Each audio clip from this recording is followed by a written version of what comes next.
Hello friend, কেমন আছো? আশা করি সবাই ভালো আছো।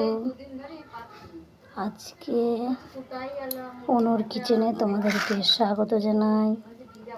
আজকে আবার আমি চলে এসেছি তোমাদের কাছে একটা ভিডিও শেয়ার করতে। আজকে ভিডিও হচ্ছে রান্না হচ্ছে আলু দিয়ে, ডাঁটা দিয়ে, পটল দিয়ে। এই যে ডালের বড়া ভিজিয়েছি, ডালের বড়া তুলে ঝোল করব। ডাল ভিজিয়েছি, কড়াইতে তেল দিলাম, পটলগুলো আমি ভেজে নেবো লাল লাল করে। পটলগুলো ভাজা হয়ে গেছে, একটু আলুগুলো দিয়ে দেবো। আলুগুলো একটু ভেজে নেবো।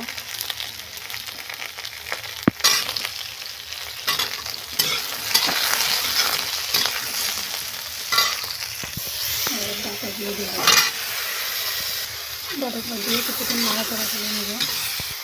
এবার আমি একটু সর্ষের জল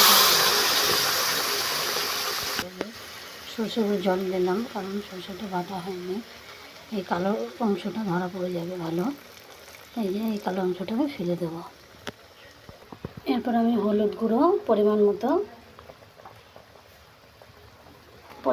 লবণ, ঝাল, আদা, জিরে বাটা দিয়ে দেবো। আগে আমি সর্ষেটা দিয়ে নিয়েছি, এখন এটা দিয়ে দেবো।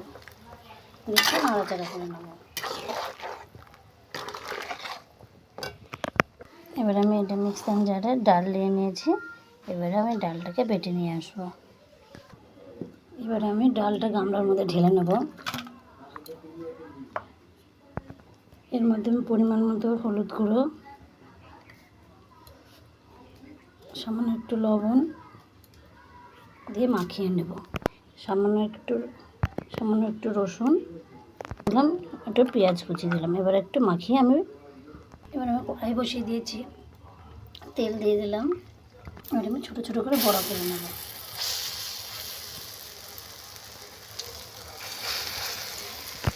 বড়াগুলো ভাজা হয়ে গেছে, আমি তুলে নেব।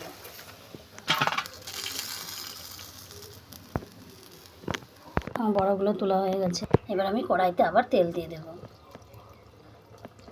সামান্য একটু পাঁচফোড়ন, একটা তেজপাতা, দুটো পেঁয়াজ কুচি, 1 চামচ রসুন বাটা,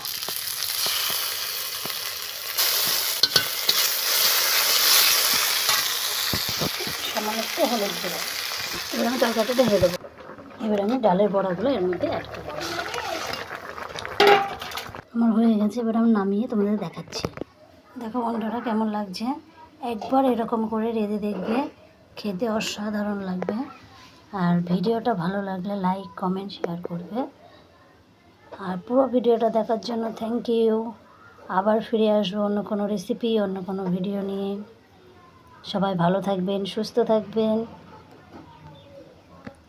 ধন্যবাদ।